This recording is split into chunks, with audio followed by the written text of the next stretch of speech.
اعوذ باللہ من الشیطان الرجیم بسم اللہ الرحمن الرحیم یا ایہا الذین آمنوا اذا قمتم الی الصلاة فاغسلوا وجوہکم وایدیکم الی المرافق وامسحوا برؤوسکم وارجلکم الی الکعبین وإن کنتم جنبا فاطہروا وإن کنتم مرضى أو على سفر أو جاء أحد منكم من الغائط أو لامستم النساء ولم تجدوا ماء فتيمموا صعيدا طيبا فامسحوا بوجوهكم وأيديكم منه ما يريد الله ليجعل عليكم من حرج ولكن يريد ليطهركم وليتم نعمته عليكم لعلكم تشكرون واذكروا نعمة الله عليكم وميثاقه الذي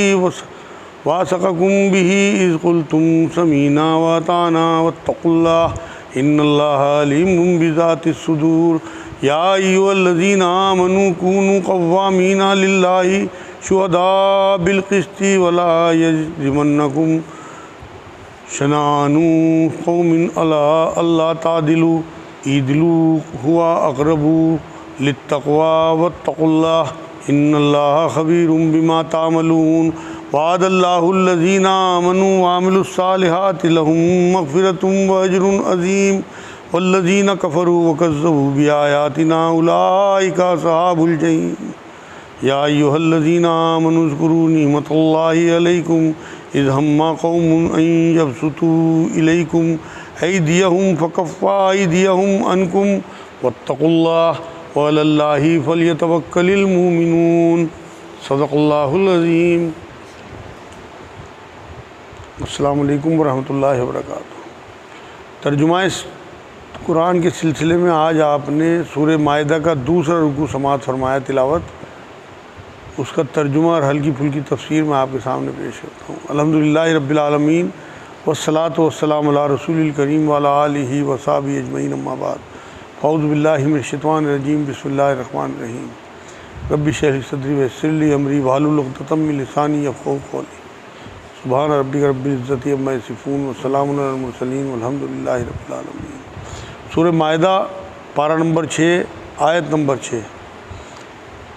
اے ایمان والو، جب تم نماز کے لیے اٹھو تو اپنے منہ کو اور اپنے ہاتھوں کو کونیوں سمیت دھو لو۔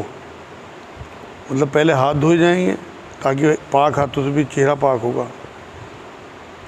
تو سب سے پہلے اس میں منہ کا ذکر آیا، اس کے بعد ہاتھوں کو کونیوں تک دھونے کا۔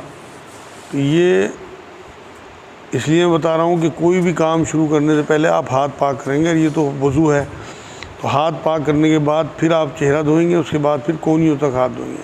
اپنے سروں کا مسح کرو اور اپنے پاؤں کو ٹخنوں سمیت دھو لو۔ یہ 4 فرض قرآن میں اللہ رب العزت نے بیان کیے ہیں وضو کے۔ یہ 4 اعضاء ہیں، انہیں ایک بار دھونے سے ہی وضو ہو جائے گا، لیکن 3 بار دھونا سنت ہے، اور 3 سے زیادہ بار اگر آپ نے دھویا تو وہ خلاف سنت ہو جائے گا۔ تو یہاں اللہ رب العزت نے یہ بات بتائی ہے کہ وضو جو ہے وہ نمازوں کے لیے ہمارے ضروری ہے، کہ بنا اس کے نماز نہیں ہوتی، اور کونیوں تک آپ کو ہاتھ دھونے ہیں۔ یہ آیت جو ہے یہ مدینہ منورہ میں آئی تھی سن 6 ہجری میں، اور نماز جو ہے وہ معراج کی رات میں اللہ رب العزت نے فرض کر دی تھی۔ تب سے ہی حضور صلی اللہ علیہ وسلم نے وضو سکھا دیا تھا لوگوں کو، نماز پڑھنا سکھا دیا تھا۔ تو پتہ یہ چلا کہ قرآن جو ہے وہ بعد میں کنفرمیشن دے رہا ہے، جبکہ رسول اللہ صلی اللہ علیہ وسلم نے پہلے وضو سکھا دیا تھا۔ اس کا مطلب قرآن کے علاوہ بھی حکم آتے تھے جو سنت کہلاتے ہیں۔ وضو سے متعلق میں چند چیزیں اور آپ کو وضاحت کر دوں۔ ایک تو موضوع پہ بھی مسح ہو جاتا ہے۔ نبی اکرم صلی اللہ علیہ وسلم نے بات فرمائی، کسی نے اگر وضو کر کے نیت کر کے موزہ پہن لیا تو اس پہ مسح کر سکتے ہیں، پیر دھونے کی بھی ضرورت نہیں ہے۔ وضو پہ وضو بھی ضروری نہیں ہے کہ آپ ہر نماز کے لیے نیا وضو کریں۔ اگر آپ کا وضو ہے تو آپ اس سے کتنی بھی نمازیں پڑھ سکتے ہیں، لیکن نیا وضو کرنا افضل ہے۔ دوسری نیت ضروری ہے وضو کی، کہ آپ کی نیت ہو کہ آپ وضو کر رہے ہیں۔ ورنہ ہاتھ پیر سبھی لوگ دھوتے ہیں، غیر مسلم بھی دھوتے ہیں۔ بسم اللہ پڑھیں ضرور، کوئی بھی کام نیک شروع کرنے سے پہلے بسم اللہ پڑھنا ضروری ہے۔ داڑھی اگر آپ کی گھنی ہے تو اس میں خلال کرنا بھی سنت رسول ہے۔ اور اعضاء دھونے میں فاصلہ نہ ہو، کہ جیسے آپ نے ہاتھ دھو لیے تو اس کے بعد آپ کسی کام میں لگ جائیں، پھر آپ کلی بعد میں کریں یا ناک میں پانی بعد، یہ نہیں ہوگا۔ تسلسل سے آپ کو، اور جو ترتیب رسول اکرم صلی اللہ علیہ وسلم نے دی اسی ترتیب سے آپ کو مسلسل پورا وضو کرنا ہے، کوئی حصہ آپ کا سوکھا نہ رہے۔ اگر یہ 4 اعضاء جو اس میں بتائے ہیں جو فرض ہیں، کہ آپ کو منہ دھونا ہے، کونیوں تک ہاتھ دھونے ہیں، سروں کا مسح کرنا ہے، اور ٹخنوں تک پاؤں دھونے ہیں، ان میں سے اگر کوئی بھی حصہ آپ کا سوکھا رہ گیا تو آپ کا وضو نہیں ہوگا۔ تو یہ ساری چیزیں بہت ضروری ہیں۔ اس کے بعد آگے اللہ رب العزت نے یہ بات فرمائی ہے، اور اگر تم جنابت کی حالت میں ہو تو غسل کر لو۔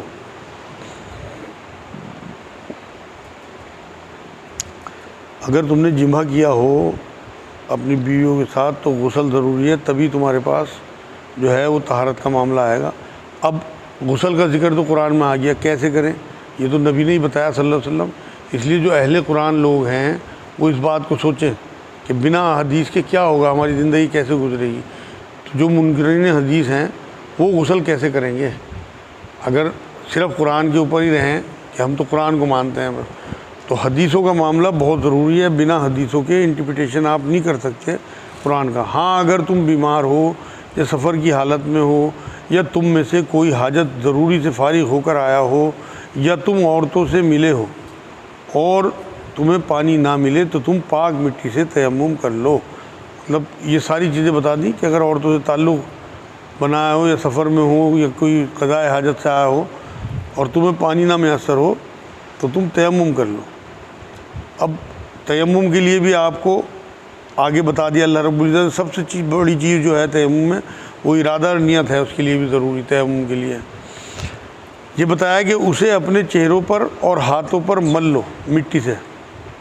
مٹی سے تیمم کرنے کا طریقہ کہ پہلے اپنے چہروں پہ مٹی پہ ہاتھ مارا اور ایک بار چہرے پہ پھیر لیا، اور پھر اپنے ہاتھوں پہ کونیوں تک پھیر لیا۔ بہت سے لوگ کہتے ہیں اگر گٹوں تک بھی پھیر لیں گے تو جب بھی کام ہو جائے گا۔ اللہ تم پر کسی قسم کی تنگی ڈالنا نہیں چاہتا، مطلب اسی لیے تیمم دیا۔ مسح کا جو آپ نے معاملہ ابھی سورہ نساء جو گزری ہے پچھلے دنوں میں ہم پڑھ رہے تھے، اس کی 43 نمبر آیت میں بھی اللہ نے مسح کا جو اشارہ تھا وہ دیا تھا۔ اس کے پیچھے ایک پس منظر ہے اصل میں، تیمم کی جو آیتیں آئی تھیں کہ حضرت عائشہ رضی اللہ تعالیٰ عنہ ایک بار نبی اکرم صلی اللہ علیہ وسلم کے ساتھ سفر میں تھی، تو ان کا ایک ہار گم ہو گیا، اور صبح کا جب وقت ہوا تو پانی میسر نہیں آیا وہاں لوگوں کو، وہاں دیر ہو گئی کافی ہار ڈھونڈنے کے چکر میں۔ لوگ بڑے پریشان تھے کہ پانی مل نہیں رہا، کس طرح سے وضو کریں۔ تو اللہ نے تیمم کی آیتیں اتار دی کہ اس طرح پاک مٹی سے تم تیمم کر لو۔ تو حضرت اسید بن حضیر یہ بات کہتے ہیں رضی اللہ تعالیٰ عنہ، اس آیت کو سن کر انہوں نے بات کہی کہ اے آل ابی بکر، مطلب ابوبکر صدیق رضی اللہ تعالیٰ عنہ کی اولاد، تمہاری وجہ سے اللہ نے لوگوں کے لیے برکتیں نازل فرمائی ہیں۔ مطلب یہ تیمم ہے، یہ قیامت تک آنے والے جتنے بھی امت کے لوگ ہیں سب کے لیے ایک برکت ہے کہ اگر پانی میسر نہ ہو تو وہ تیمم کر لیں۔ حدیث پاک میں بھی یہ بات حضور صلی اللہ علیہ وسلم نے فرمائی کہ مٹی مسلمانوں کے لیے وضو کی جگہ ہے، چاہے انہیں 10 سال پانی نہ ملے تو وہ تیمم کرتے رہیں۔ آپ یہ دیکھیں، پاکی کا خیال اندر رہ جائے کہ میں پاک نہیں ہوں تو آدمی ڈپریشن میں چلا جاتا ہے۔ آپ کو اگر مان لو بہت دیر ہو جائے ناپاکی کی حالت میں تو اندر بے چینی محسوس ہوتی ہے، کیونکہ ایمان جو ہے وہ حیا کا تقاضا ہے، پاکی کا تقاضا ہے، طہارت کا تقاضا ہے، تبھی آپ کا ایمان آپ کو کچوڑتا ہے اندر ہی اندر کہ میں پاک نہیں ہوں۔ تو یہاں اسی لیے تیمم کی بات اللہ نے کی ہے کہ اندر سے بے چینی ختم کرو۔ لوگوں نے تیمم کیا اور پھر فجر کی نماز ادا کی، اور جب چلنے لگے تو جب ان کی ڈولی اٹھائی تو اس ڈولی کے نیچے ہی ہار مل گیا تھا وہ۔ تو کیونکہ تیمم کی آیتیں آنی تھی، اللہ نے ایک نعمت دینی تھی، تو وہ الحمدللہ اس طرح سے پورا ہوا معاملہ۔ بلکہ اس کا ارادہ تمہیں پاک کرنے کا اور تمہیں اپنی بھرپور نعمت دینے کا ہے۔ مطلب پاکی جو ہے وہ اللہ تعالیٰ کی چاہت ہے تاکہ تم شکر ادا کرتے رہو۔ تم پر اللہ تعالیٰ کی جو نعمتیں نازل ہوئی ہیں انہیں یاد رکھو اور اس کے اس عہد کو بھی جس کا تم سے معاہدہ ہوا ہے۔ اللہ نے ہمیں وعدوں میں باندھا ہوا ہے۔ آپ نے قرآن میں آگے آیت آئے گی جب اللہ نے تمام روحوں کو بنا کے ان سے پوچھا الست بربکم، تمہارا رب کون ہے؟ سب نے کہا قالوا بلا، کہ تو ہے ہمارا رب۔ تو وہاں اللہ نے سب سے وعدہ لیا ہوا ہے کہ رب ہونے کا۔ یہ آپ سورہ بقرہ میں بھی پڑھ کے آئے ہیں کہ جو مومن ہوتے ہیں وہ سمینا اطانا، مطلب سنا اور مان لیا۔ سورہ بقرہ کی 285 نمبر آیت میں یہ بات قرآن میں آئی ہے۔ جبکہ تم نے کہا کہ ہم نے سنا اور مانا، یہ ہے مومن کی شان، کہ سنا اور مانا، اور اللہ تعالیٰ سے ڈرتے رہو، یقیناً اللہ تعالیٰ دلوں کی باتوں کا جاننے والا ہے۔ مطلب راز جو سینوں میں پناہ ہیں انہیں بھی اللہ پاک جانتا ہے۔ اے ایمان والو، تم اللہ کی خاطر حق پر قائم ہو جاؤ۔ ابھی ہم نے سورہ نساء جو پڑھی ہے اس کی 135 نمبر آیت میں بھی اللہ رب العزت نے عدل و انصاف کے پیکر بننے کا حکم دیا۔ پھر سورہ مائدہ جو ہم نے شروع کی پچھلے ہفتے، وہی کلی جو ہم نے اس کا وہ کیا تھا، سورہ مائدہ کا شروعات جب ہم نے کی تھی پہلا رکوع، اس کی پہلی آیت میں اللہ نے وعدہ پورا کرنے کی مومن کی ذمہ داری ہے کہ وہ اپنا وعدہ پورا کرے، عدل و انصاف کو قائم کرے۔ تو یہ ہمارے اوپر فرض ہے کہ ہم اپنے گھروں میں، اپنے آفس میں، اپنے بازار میں، دکانوں پہ، ہر جگہ عدل کو قائم کریں، ہر جگہ اللہ انصاف کی بات کریں، عدل کو قائم کریں۔ یہاں اللہ رب العزت نے یہ بات کہی ہے اے ایمان والو، تم اللہ کی خاطر حق پر قائم ہو جاؤ، راستی اور انصاف کے ساتھ گواہی دینے والے بن جاؤ، مطلب جھوٹی گواہی نہ دو۔ ایک بار ایسا ہوا، ایک صحابی جو ہیں وہ اپنے بیٹے کو کچھ عطیہ دینے لگے، ہدیہ، تو ان کی ماں، یعنی کہ صحابی کی ماں، جو صحابی دے رہے تھے اپنے بیٹے کو، ان کی بیوی اور بیٹے کی ماں یہ کہنے لگی کہ میں چاہتی ہوں کہ آپ جب یہ اتنی بڑی چیز سے دے رہے ہیں تو آپ حضور صلی اللہ علیہ وسلم کو گواہ بنا لیں۔ تو جب یہ نبی اکرم صلی اللہ علیہ وسلم کی بارگاہ میں پہنچے اور یہ بتایا کہ میں اسے یہ ہدیہ دینا چاہتا ہوں، تو نبی اکرم صلی اللہ علیہ وسلم نے کہا کہ تمہاری اور اولاد ہے؟ کہ جی ہاں اور اولاد ہے۔ کہ تم نے سب کو یہ ہدیہ دیا ہے؟